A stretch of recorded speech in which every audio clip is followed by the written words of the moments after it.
I guess the new trend is we're just going to start getting a new shark movie every year. We had The Shallows 2016, 2017, we had 47 Meters Down. Now we got this one, and probably next year we have 48 Meters Down, or who even knows what. I'm John Hayeck, and welcome to my movie thoughts.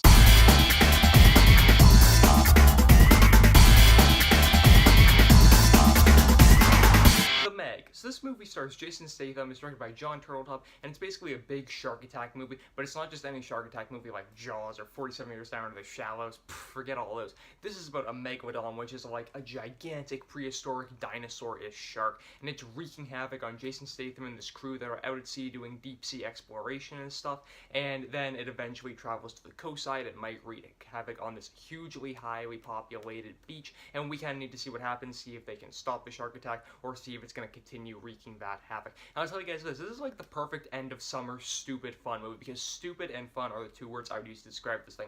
First of all, unpacking it, fun is definitely what I would say. The effects of this thing, I think they're actually quite good, and seeing things like the Aquaman trailer where the underwater effects look kind of, you know, like you can tell they're effects. This movie, the underwater effects, they're all quite good. The facility that they're on is very sleekly designed. I thought that when they actually go like underneath the Marianas Trench, it actually had a lot of imagination to it. I felt like the colors really popped and everything. The shark design is actually really cool and somewhat believable, which I liked quite a bit. And a lot of these movies, if you have a shark that doesn't really, like, you know, feel like it's real, or in Sharknado where the effects are like a little bit cheap, you're like, alright, I know it isn't really going to be a threat. But this Megalodon, it felt like it was real, and it felt like it was posing a threat, because adding that fun, the shark attack sequences are quite tense and quite well shot as well. I thought that they really kind of made you feel like you were in the action whenever the shark was attacking, and that's something. I felt like there were a lot of jump scares per se, but I also felt like there were some good suspenseful moments when the shark was attacking. With that said, stupid is the other word I would use to describe this movie, which is kind of why I'm not going to say go out and see this movie, because the movie is so stupid in so many points. And stupid isn't necessarily a bad thing,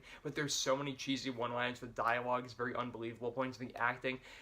Jason Statham is fine in the movie. He feels like a little bit of a joke of himself at some points in the movie. Rainn Wilson is fine in the movie, also kind of joking around a bit too much. There's this one actress in the movie who's kind of set up to be Jason Statham's love interest. She isn't the best actress, but I felt like all the acting just kind of felt like it was from a 90s movie where it was overly cheesy, it was just a bit over the top, and it felt like it was trying to be something that was just like, you know, disposable, fun entertainment, rather than trying to actually take itself seriously and be like, oh man, the shark's attacking, we really gotta stop it. You felt like because they were acting so cartoony and just so cheesy, you knew that there weren't like really any stakes. You know that like, oh, they're gonna defeat the shark at the end of the movie because this is that kind of movie. It feels like that kind of movie because these characters are saying like fun, funny, cartoony things in it. If they were taking it seriously, you would actually see there's a threat. Like there are scenes where characters die and like there's barely any mourning to them, like kind of like Flatliners style or like Truth or Dare style. It just feels like nothing really, you know, nothing really has any stakes in the movie. But with that said, even though some of the action sequences are pretty suspensefully shot, I do think those are redeemable to a degree.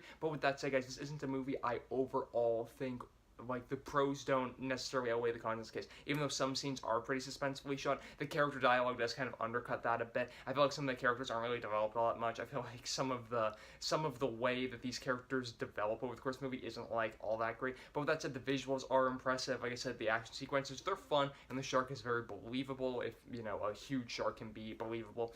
So with that said, guys, if you guys love shark movies, if you love monster attack movies, the Meg's probably for you. But otherwise, it's you know, watch it on cable if it comes to cable, and you know, if you miss it, you're not missing the biggest thing in the world. But with that said, guys, let me know all of your thoughts on the Meg in the comment section down below. You guys can go over to mymoviethoughts.com, follow me on Twitter at JohnMake, and subscribe to this YouTube channel for tons more posts from me. Links to all three of those are in the comment section down below. You guys can also like this video, comment on it, share it with some friends. I am John Hayeck, as always. Thank you guys so much for watching.